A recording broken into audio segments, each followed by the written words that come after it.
Doctor Urmilesh कहते हैं कि तितली, हिरनी, मोरनी, कोयल, बत्तख, मीन, सृष्टि पिता की बेटियां कितनी शोख हसीन। वाह वाह। जो सृष्टि की हमारी बेटियां बोल। मैंने एक कविता लिखी, आप यकीन मानिए मेरी व्यक्तिगत कविता थी।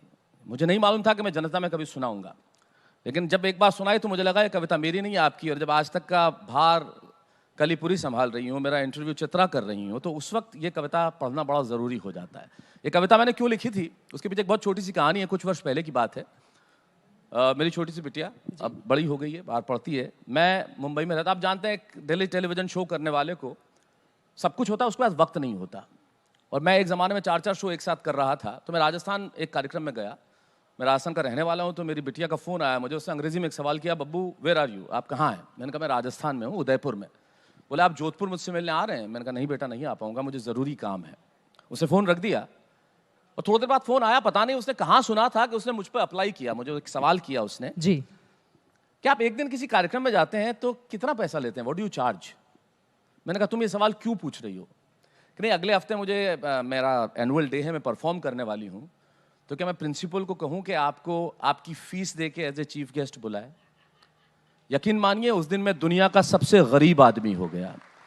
मेरे पास सब कुछ था, लेकिन इस सवाल का जवाब नहीं था। हम अपनों से कैसे दूर हो जाते हैं। यहाँ जितनी बेटियां बैठी हैं मैं उन्हें इनके नाम करता हूँ, और यहाँ जितनी बेटियों के बहनों के भाई बैठे हैं मैं उनके नाम ये पंक्तियां करता हूँ कि मैंने तब लिखा कि क्या लिखूं, वो परियों का रूप होती है। क्या लिखूं, वो परियों का रूप होती है, या कड़कती ठंड में सुहानी धूप होती है। एक मजदूर था, उससे किसी ने पूछा कि तेरा बेटा कितना बड़ा है? बोले साहब इतना बड़ा। बोले ये बताने का क्या तरीका हुआ? बोले बता 8 साल का है, 9 साल का है, 10 साल का है, बता इतना इतना इतना। ये क्या बता रहा है जी। बोले मजदूरों की जिंदगी में कैलेंडर तो होता ही नहीं साहब, तो दिनों का तो पता चलता नहीं, इसलिए उम्र का हिसाब नहीं है। और ऐसा ऐसा ऐसा इसलिए नहीं बता सकता कि सुबह जब काम पे जाता हूँ वो सोया रहता है, रात को आता हूँ तब तक सो जाता है। देखा ही ऐसे है साहब, ऐसे तो देखा ही नहीं।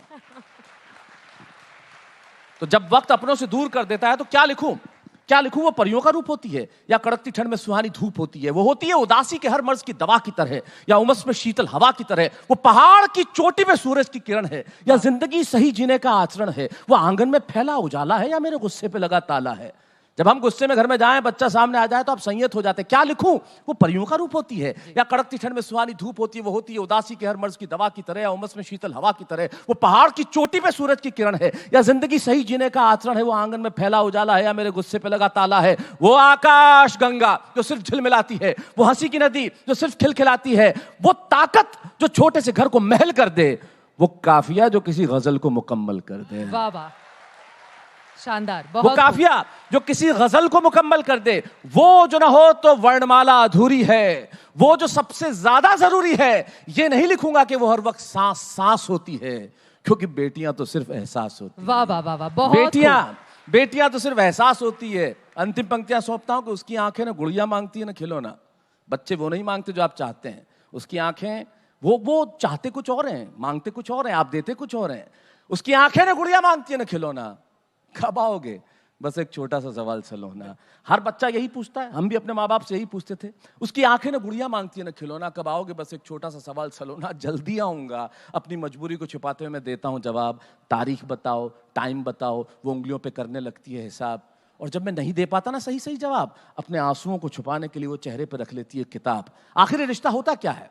35,000 फीट से, जो सबसे अच्छा कह सकता हूं कहने जा रहा हूं, 35,000 फुट की ऊंचाई पर उड़ता हुआ विमान। विमान में सवार बहुत सारे लोग, कोई डॉक्टर, कोई इंजीनियर, कोई पत्रकार, कोई टीचर, सब बैठे। सबसे आगे की सीट पे बैठी एक छोटी सी बच्ची। बच्ची के हाथ में खिलौना, खेल रही है। सारे लोग जा रहे हैं हंसी खुशी। अचानक मौसम हुआ खराब। इतना हुआ खराब कि गिरने लगा विमान। गिरने लगा विमान। मौत आंखों के आगे नाचने लगी, तांडव करने लगी मृत्यु। सब लोग रोने लगे, चिल्लाने लगे, चीखने लगे, क्रंदन करने लगे। भूल गए कि मैं डॉक्टर हूं, मैं इंजीनियर हूं, मैं पत्रकार हूं। याद नहीं आया उस वक्त, सिर्फ एक चीज याद आई कि मौत से बचा ले ईश्वर। अगर बच गए तो जिंदगी के अंदर फिर कोई दोबारा गलत काम नहीं करेंगे। आंसू बहते रहे। वो लड़की खेलती रही, लोग चिल्ला रहे थे। अचानक ईश्वर ने सुन ली पुकार। संयत हुआ मौसम, संयत हुआ विमान, उड़ने लगा विमान। सबकी जान में जान आई। और जब जान में जान आई तो किसी आदमी ने उस बच्ची को जाके देखा और कहा, बेटा हम मर रहे थे, हम मरने वाले थे, हम रो रहे थे, हम भूल गए कि हम किस पद पे हैं, हमारा कद क्या है, या हमारी हद कितनी बड़ी है। सब कुछ भूल के हम रो रहे थे और तुम बैठी बैठी खिलौने से खेल रही थी। बेटा तुम्हें नजर आता है? बोले हाँ अंकल, मुझे सब नजर आता है। बेटा तुम्हें सुनाई देता है? मुझे लगा तुम्हें सुनाई नहीं दिया। अंकल मुझे सब सुनाई देता है। तो बेटा तुम डरी नहीं? नहीं अंकल मैं डरी नहीं, क्योंकि इस प्लेन के जो पायलट है ना वो मेरे पापा हैं। अरे वाह, अब इन लाइनों पे बहुत मुश्किल है और कि मैं हम जानती वाह-वाह हूं, कहें या फिर भावनाओं के इस समंदर में मैं जानती हूं कि मेरा पिता मुझे मौत के मुंह में कभी नहीं ले जा सकता। उसकी आंखें ना गुड़िया मांगती है ना खिलौना। कब आओगे? बस एक छोटा सा सवाल सलोना। जल्दी आऊंगा, अपनी मजबूरी को छिपाते हुए देता हूं जवाब। तारीख बताओ, टाइम बताओ, वो उंगलियों पे करने लगती है हिसाब। और जब नहीं दे पाता ना सही सही जवाब, अपने आंसुओं को छुपाने के लिए वो चेहरे पे रख लेती है किताब। वो मुझसे ऑस्ट्रेलिया में छुट्टियां, मर्सिडीज की ड्राइव, 5 स्टार होटल में डिनर या नए नए आईफोन नहीं मांगती। न कि बहुत सारे पैसे वो अपने पिगी बैंक में गुल्लक में उंडेलना चाहती है, वो कुछ देर मेरे साथ खेलना चाहती है।